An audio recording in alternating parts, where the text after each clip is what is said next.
When will man cease to crawl in the depths, to live in the azure and quiet of the sky?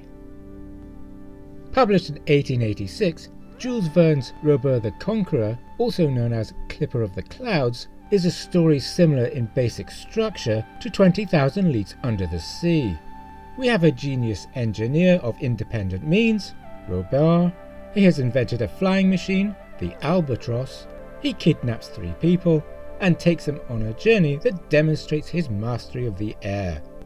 2 of his prisoners, both learned members of a flight enthusiasts club called the Weldon Institute of Philadelphia, cannot admit to being impressed by Robur's achievement. Evidently, beneath the cranium of these 2 Anglo-Saxon heads, there was a thick crust of obstinacy which would not be easy to remove.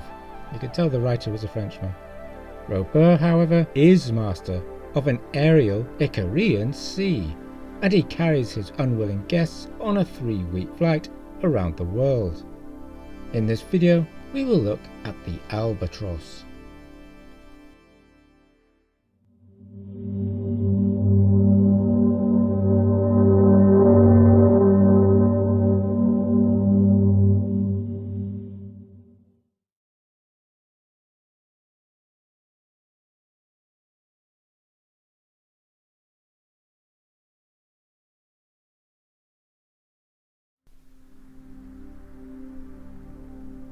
This is an attempt to create an external arrangement based on the text, or rather my interpretation of it. We must remember the original text is in French, whilst the English translation I am using may not be 100% accurate. Indeed, given the quality of the initial translations of 20,000 Leagues Under the Sea, the translation I am using for this video might be as accurate as a Tolkien scholar claiming that canon doesn't exist in the work of Tolkien. Just think of our video on the Nautilus, in which we learnt about starting a fire with a lentil. In this video, we will look at my interpretation of the external arrangement of the Albatross, then trace its route across the world, and then consider the consequences of heavier than air flight in a world in which such power lay in the hands of only a few. And if you like this video, then please press the like button, share this video on social media, and subscribe to this channel. If you don't like this video, then press the dislike button, share the video, and subscribe to the channel anyway.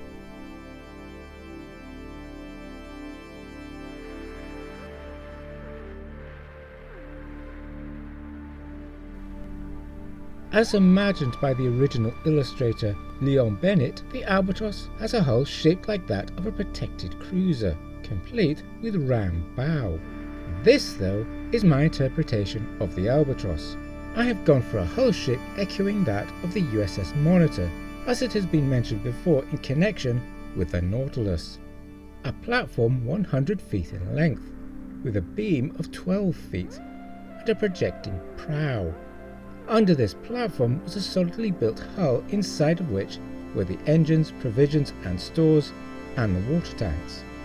The length to beam ratio isn't much different from, say, an Olympic class liner, like this one. Nice, isn't it? Took me weeks to make that. 100 feet by 12 feet is not large, but its crew consists of 8 men. Robur, Tom Turner, 1 engineer and 2 assistant engineers, 2 helmsmen, and 1 cook. We can compare it in size to a Danube-class runabout from Star Trek Deep Space Nine, which is said to be 76 feet in length. The Albatross is built of compressed paper. Verne mentions unsized paper impregnated with dextrin and starch, and then squeezed in a hydraulic press to form a material as hard as steel. The engines and propellers are of gelatinized fibre. There are 3 deckhouses. The central deckhouse contains the machinery driving the suspensory helices, so I have imagined it to be the largest. The forward house was for the bow propeller, and the aft house for the stern propeller. In the bow of what I assume Verne means the hull is the galley and the crew's quarters, whilst in the stern are cabins, the saloon, and above these there is a glass house in which stands the helmsman, who controls the rudder. This glass house is the pilot house, and I have placed it near the stern with the rudder, although Verne also describes it as being at the stem, which is at the front, not the back. We can assume this is a typo. It is worth noting that, with the crew quartered forward with the galley, and Robur and his guests quartered aft with a dining room and saloon, the arrangement of the Albatross is very much like that of an ocean-going warship of the period. The Albatross even has weapons, a breech-loading 3-inch gun and a swivel gun amidships, described as a field piece mounted on a pivot. There is also a small rubber boat. The most notable feature of Robur's craft is the suspensory helices, which give the Albatross its lift. It is not by the power, like a helicopter, of one, nor by the power, like a Chinook, of two, but instead by the power of many, that the Albatross is kept airborne. 37 vertical axes, 15 per side, and 7 taller in the centre. Each bears 2 horizontal screws, which spin at great speed. The direction of spin alternates to compensate for gyration. The 3 branches of these suspensory helices are connected by a metallic circle which economizes their motive force. But as I'm not certain what Verne means, I have left the circle out, and so, it seems, did the original illustrator. The fore and aft horizontal propellers, incidentally, are 4-bladed and larger. All these screws are run on electricity, that agent which one day will be the soul of the industrial world, at least until there's a Carrington event. But the power source is a bit vague. It comes from piles, no toilet jokes please, and accumulators, although Robur keeps much of his power source and its workings a secret, at least in the English translation. What might the Albatross have looked like if built out of wood? Well, something like this. And personally I prefer it, although it would weigh more. There are a few extra clips of this wooden Albatross in this video's appendix.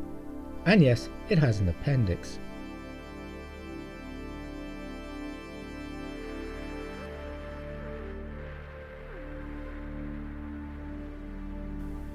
Harpold makes the point that Jules Verne was rather well travelled. He visited Great Britain in 1859, back when it was great, and 2 years later he went to Denmark and Norway. He visited the United States with his brother in 1867, reportedly travelling aboard the Great Eastern, which is curious as the Great Eastern spent much of that period laying telegraph cables. In 1868 he purchased a small sailing yacht, the first of 3, and subsequently voyaged on the Seine and along the French coast. He was conscripted into the French Coast Guard during the Franco-Prussian War, and his yacht was armed with a gun. In the Saint-Michel III, he sailed to Britain, Ireland, the Netherlands, and also Germany. He toured the coasts of Spain, the Mediterranean, and the Baltic. His travels came to an end in 1886, when he had to sell the yacht due to health issues, financial challenges, and family difficulties. By the 1890s, he travelled only by maps. I can't help but wonder if the Albatross is the Saint-Michel III translated into the shape of a flying machine. At any rate, Verne's description of the route taken by the Albatross sounds rather like an author's finger running across an atlas. Let's follow that route. Our flight begins over Philadelphia, but by the time Robur releases his obstinate passengers from their little jail, the Albatross is over Canada, specifically Quebec. It passes over Montreal, Ottawa, and crosses to Niagara Falls. The Albatross passes along the whole length of Lake Erie and heads due west, reaching Chicago and then passing over Lake Michigan. Western Iowa is next, and now we are in familiar territory.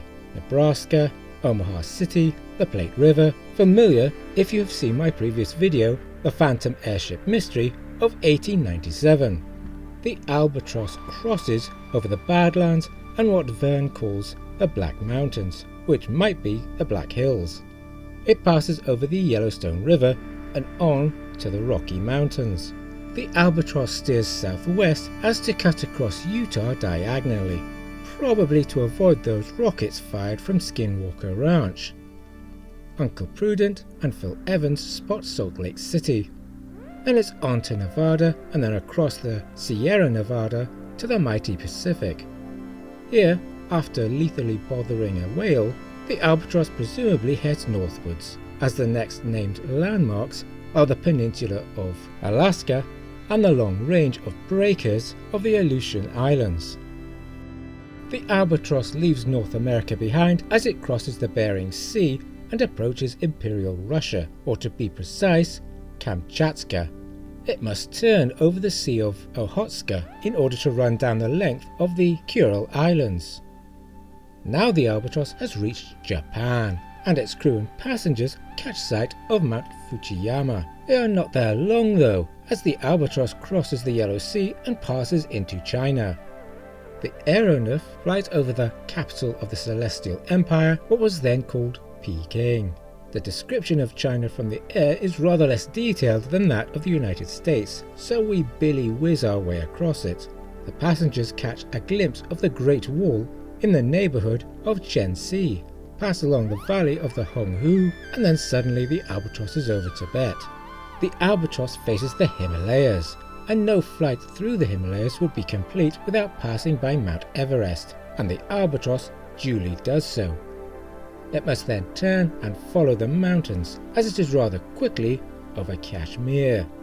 The Albatross is said to be capable of speeds up to 120 miles an hour, so perhaps we shouldn't be too surprised at its sudden leaps of speed. Now it passes along to Kabulstan, what I assume is the older name for the region around Kabul. It then crosses the frontier of what Verne calls the Kingdom of Herat, which is a province of Afghanistan. Onward to Tehran in Persia, and then north to the Caspian Sea, but not before Robur finds a curious use for a tub, and I will leave you to discover what that use is. Up the valley of the Volga and on to Moscow and then St. Petersburg and out over the Baltic Sea now.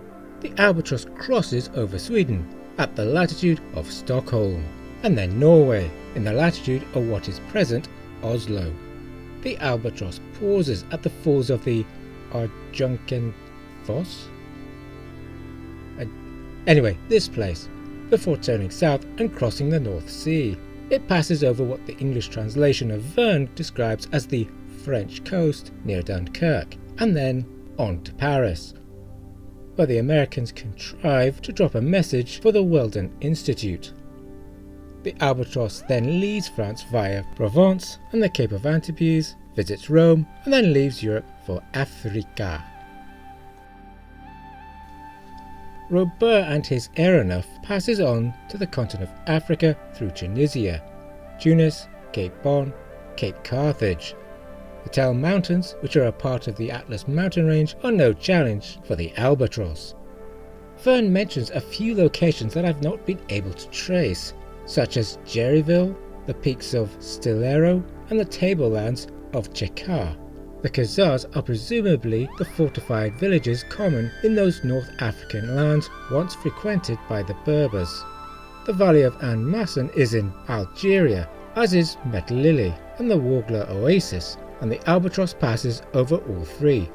Verne then describes the Albatross reaching the northern frontier of the Sudan, but its next named location is Timbuktu, formerly illustrious in science and art, which are very far to the west of Sudan. Did Robur make a very long detour, or is this a typo? The aeronef crosses the mountains of northern Guinea and the mountains of Kong, which, alas, never actually existed, but were included in maps of the period. Mountains of Kong. How cool would it be if they were actually mountains of Kong? They were theorized to exist as a highland source for the river Niger, and I am pronouncing that with great care. Next up is Dahomey. Verne describes Dahomey in more detail than many of the locations the Albatross passes over. If Dahomey is not a large country, It is often talked about. It is celebrated for the frightful cruelties which signalise its annual festivals, and by its human sacrifices, fearful hecatombs intended to honour the sovereign it has lost and the sovereign who has succeeded him. It is even a matter of politeness when the king of Dahomey receives a visit from some high personage or some foreign ambassador to give him a surprise present of a dozen heads, cut off in his honour by the Minister of Justice, the Minghan, who is wonderfully skillful in that branch of his duties. Over Abomi, Robur has the Albatross fire its gun to scatter the natives, and then it is on to Wydar on the Slave Coast, and beyond it, the Albatross heads out over the Atlantic. Having crossed the line and having shot at threatening waterspouts, because that always works, the Albatross reaches the Straits of Magellan and follows the windings of the coast as far as Puerto Arena. It turns south and passes over Tierra del Fuego and Cape Horn.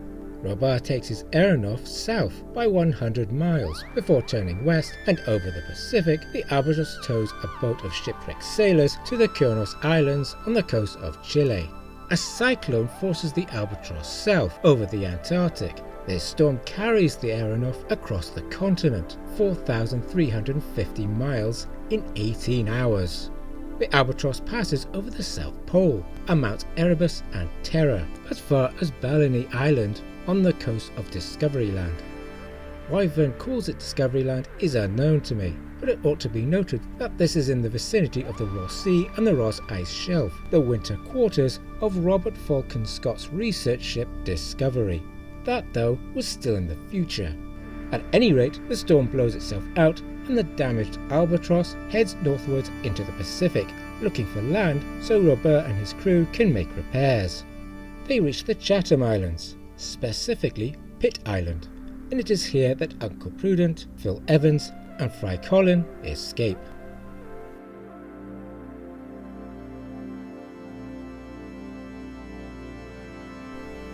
The Angel of the Revolution, A Tale of the Coming Terror by George Griffith, 1893, and The War in the Air by H.G. Wells, 1908, are just two books that are examples of a subgenre of science fiction that Stephen Moleman calls revolutionary SF. The airship became quite the fashionable instrument in the many violent but fictional revolutions written of during a period beginning in the 1890s.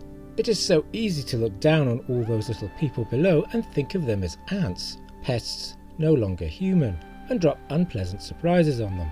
We are high above them. We do not see the fires burning flesh, the shattered corpses. We do not hear the sobbing of mothers and the screaming of children.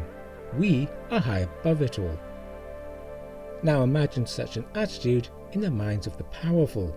Think of the HBO fantasy series House of the Dragon, in which House Targaryen dominates Westeros through the use of their dragons. If one could imagine a government that governed from an airplane, staying on the ground as little as today's governments stay on the air, wouldn't such a government get a completely different view of its opposition? Wouldn't it exterminate resistance in whatsoever manner involved the least trouble? The idea of revolution and domination may well haunt Robur. After all, he is the Conqueror after all. Yet Verne's Albatross is a revolution in technology and possibility, rather than societal change and regime overthrow.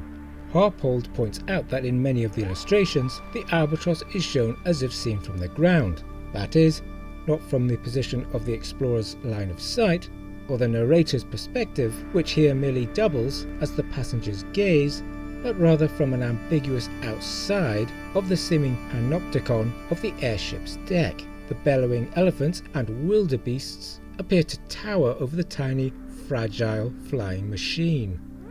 The Albatross is a panopticon, not a weapon for inflicting revolution on others, but of course Robur the Conqueror was published many years before the likes of The Angel of the Revolution. If a geographer had only such an apparatus at his command, with what facility could he map the country, note the elevations, fix the courses of rivers and their affluents, and determine the positions of the towns and villages? There would then be no huge blanks on the map of Africa no dotted lines, no vague designations which are the despair of cartographers. The Albatross goes to the rescue of the rival aircraft Go-Ahead in the finale of the book, after which Robur addresses the citizens of the United States. My experiment is finished, but my advice to those present is to be premature in nothing, not even in progress. It is evolution and not revolution that we should seek. In a word, we must not be before our time. I have come too soon today to withstand such contradictory and divided interests as yours. Nations are not yet fit for union. I go then, and I take my secret with me, but it will not be lost to humanity. It will belong to you the day you are educated enough to profit by it, and wise enough not to abuse it.